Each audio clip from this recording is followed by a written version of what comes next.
Curl, Nolan, দুটো দরজাই খুলে দাও। এই দুটো কিউবের সামনে একটা বড় বাটন রাখা হয়েছে, আর পরবর্তী 24 ঘন্টায় এই বাটনগুলো যে কোনো মুহূর্তেই সবুজ হয়ে যাবে। আর যে টিম এই গ্রিন বাটনটা সবার আগে টিপে দেবে সে অন্য টিমের জোন ছোট করতে পারবে। আর কার্ল, যখনই তোমার মনে হবে তুমি এই বাটনটাকে গ্রিন করে দিতে পারো। এখন আমরা আবার কিছুবার কালার চেঞ্জ করবো আর শেষে গ্রিন করবো।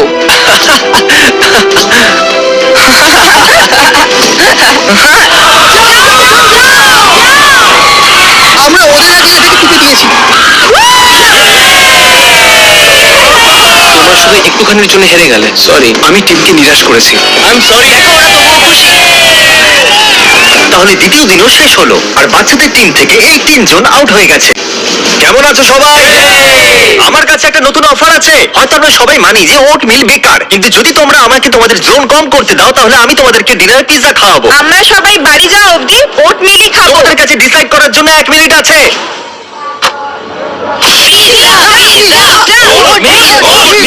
আমি তো শুধু এটাই অপেক্ষা করছিলাম। আমাকে ক্ষমা করে দিও, এসব আমাকে জিমি করাচ্ছে। ঠিক আছে, তোমরা এনজয় যদি করো। আমি আউট হয়ে যাই তাহলে তার কারণ হবে এটা।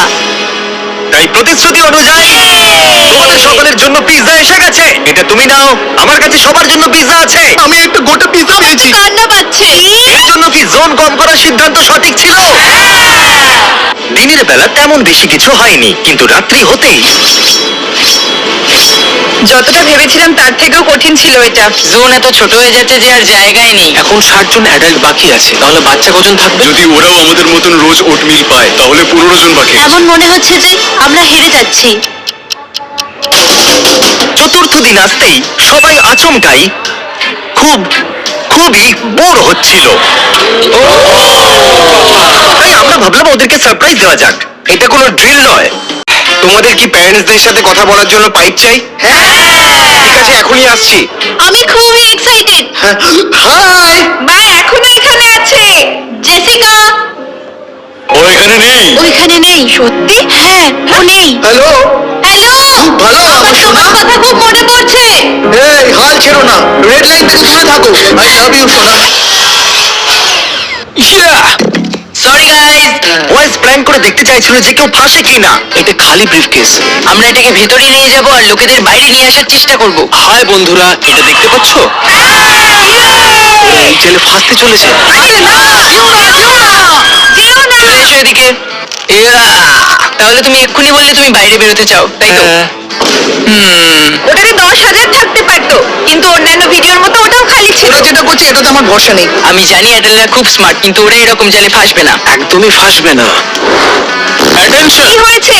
কি? ওফো, চলে যাও এখান থেকে। এটা শুধু একটা খালি ব্রিফকেস। মনে আছে জিমি বলেছিল ও শুধু একবারই $1000 দেবে, তারপর কিন্তু আর দেবে না।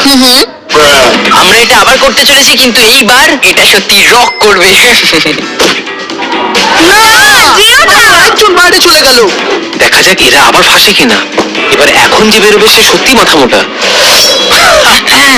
আর এবারে আমরা শুধু এতে $1 রাখবো। অ্যাটেনশন! মানে কেন? শুধু $1 জন্য? আমি তো ওটা দেখতেও পেলাম না। ও এটার জন্য বাইরে চলে এসেছে, কিন্তু ও একটা বাচ্চা। আপনি সত্যিই খুব ছেলে মানুষ। মানে আমি বলতে চাইলাম, আমাকে কি দোষ দেবে? এবার আমি ওদেরকে শুধু খালি ব্রিফকেস দেখাবো, দেখা যাক ওরা বাইরে আসে কিনা। ব্রিফকেসের ভেতর জলের বোতল ফেলে দেখা যাক।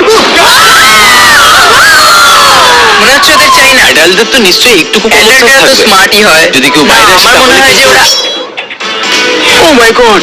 আমি বলতে চাইছিলাম যে বাচ্চারা এই জালে ফাঁসে। আমার তোমাদের উপর ভরসা। জিমি কাল থেকে এখানে আসেনি, আর এখন ছাদ থেকে আওয়াজ আসছে। এবার দেখা যাক কি হয়। আর এখন আমরা এই কিউবের উপরে আছি একটা বেলুন নিয়ে। আমরা খেলোয়াড়দের বললাম যে এই বেলুনটাকে ফাটানো যাবে না, আর অর্ডার ফলো করলে পানিশমেন্ট পাবে না। নিচে ফেলে দাও। আর ওদের বেলুন ফাটার অপেক্ষা করতে করতে আমি আপনাদের আমাদের স্পন্সর নার্ভ সম্পর্কে বলছি। এটা হলো ওদের মিথিক জেল ফায়ার ব্লাস্টার। এই দেখুন, এটা জেল প্যালেট শুট করে। যদি শৈশবেও আমাদের কাছে এরকম কোনো জিনিস থাকে। এটা দারুণ। নেক্সট পার্ট দেখতে হলে অবশ্যই চ্যানেল সাবস্ক্রাইব করে পাশে থাকুন। ধন্যবাদ।